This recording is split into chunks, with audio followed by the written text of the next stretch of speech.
پیدائش 19واں باب۔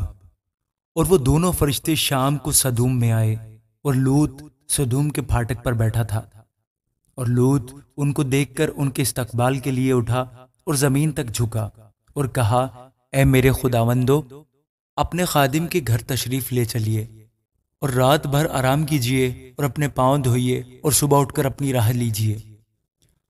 اور انہوں نے کہا، نہیں، ہم چوک ہی میں رات کاٹیں گے۔ لیکن جب وہ بہت باجد ہوا تو وہ اس کے ساتھ چل کر اس کے گھر میں آئے، اور اس نے ان کے لیے ضیافت تیار کی اور بے خمیری روٹی پکائی، اور انہوں نے کھایا۔ اور اس سے بیشتر کہ وہ آرام کرنے کے لیے لیٹیں، سدوم شہر کے مردوں نے، جوان سے لے کر بڈھے تک، سب لوگوں نے ہر طرف سے اس گھر کو گھیر لیا۔ اور انہوں نے لوط کو پکار کر اس سے کہا کہ وہ مرد جو آج رات تیرے ہاں آئے کہاں ہیں؟ ان کو ہمارے پاس باہر لے آ تاکہ ہم ان سے صحبت کریں۔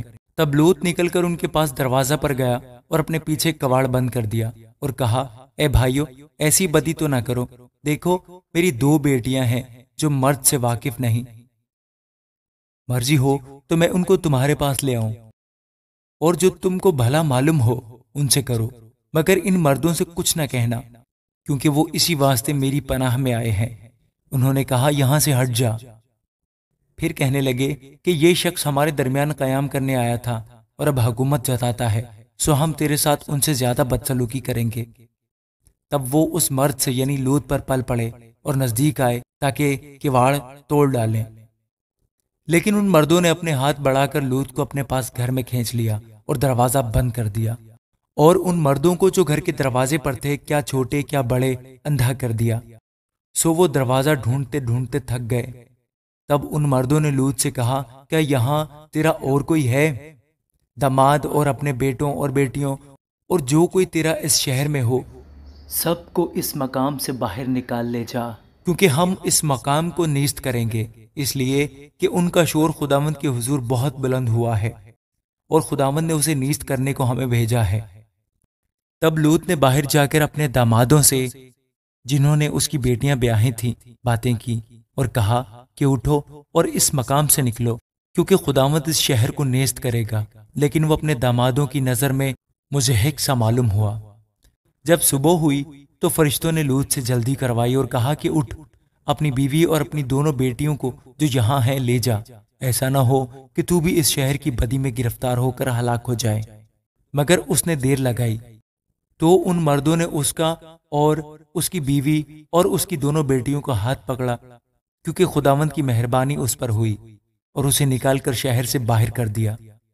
اور یوں ہوا کہ جب وہ ان کو باہر نکال لائے تو اس نے کہا، اپنی جان بچانے کو بھاگ، نہ تو پیچھے مڑ کر دیکھنا، نہ کہیں میدان میں ٹھہرنا، اس پہاڑ کو چلا جا، تا نہ ہو کہ تو ہلاک ہو جائے۔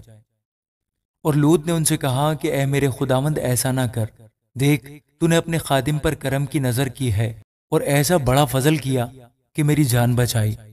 میں پہاڑ تک جا نہیں سکتا، کہیں ایسا نہ ہو کہ مجھ پر مصیبت آ پڑے اور میں مر جاؤں۔ دیکھ، یہ شہر ایسا نزدیک ہے کہ وہاں بھاگ سکتا ہوں، اور یہ چھوٹا بھی ہے، اجازت ہو تو میں وہاں چلا جاؤں، وہ چھوٹا سا بھی ہے اور میری جان بچ جائے گی۔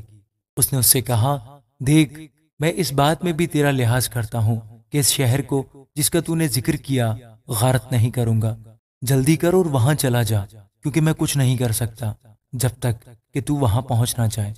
اسی لیے اس شہر کا نام زگر کہلایا۔ اور زمین پر دھوپ نکل چکی تھی جب لوط زگر میں داخل ہوا۔ تب خداوند نے اپنی طرف سے سدوم اور عمورہ پر گندک اور آگ آسمان سے برسائی، اور اس نے ان شہروں کو اور اس ساری ترائی کو اور ان شہروں کے سب رہنے والوں کو اور سب کچھ جو زمین پر اگا تھا غارت کیا۔ مگر اس کی بیوی نے اس کے پیچھے سے مڑ کر دیکھا اور وہ نمک کا ستون بن گئی۔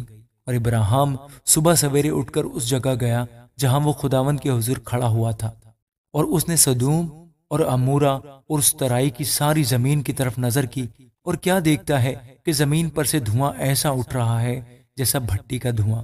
یوں ہوا کہ جب خدا نے اس ترائی کے شہروں کو نیست کیا تو خدا نے ابراہیم کو یاد کیا، اور ان شہروں کو جہاں لوط رہتا تھا غارت کرتے وقت لوط کو اس بلا سے بچایا۔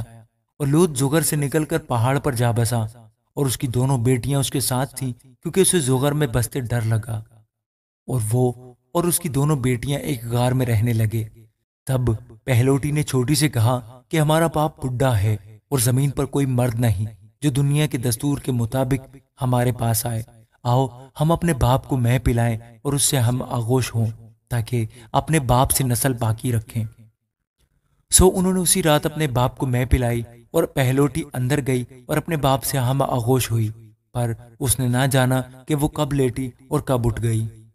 اور دوسرے روز یوں ہوا کہ پہلوٹی نے چھوٹی سے کہا کہ دیکھ، کل رات کو میں اپنے باپ سے ہم آغوش ہوئی، آؤ آج رات بھی اس کو مے پلائیں اور تو بھی جا کر اس سے ہم آغوش ہو تاکہ ہم اپنے باپ سے نسل باقی رکھیں۔ سو اس رات بھی انہوں نے اپنے باپ کو مے پلائی اور چھوٹی گئی اور اس سے ہم آغوش ہوئی، پر اس نے نہ جانا کہ وہ کب لیٹی اور کب اٹھ گئی۔ سو لوط کی دونوں بیٹیاں اپنے باپ سے حاملہ ہوئیں، اور بڑی کے ایک بیٹا ہوا اور اس نے اس کا نام مواب رکھا، وہی موابیوں کا باپ ہے جو اب تک موجود ہے۔ اور چھوٹی کے بھی ایک بیٹا ہوا اور اس نے اس کا نام بن امی رکھا، وہی بنی امون کا باپ ہے جو اب بھی موجود ہے۔ آمین۔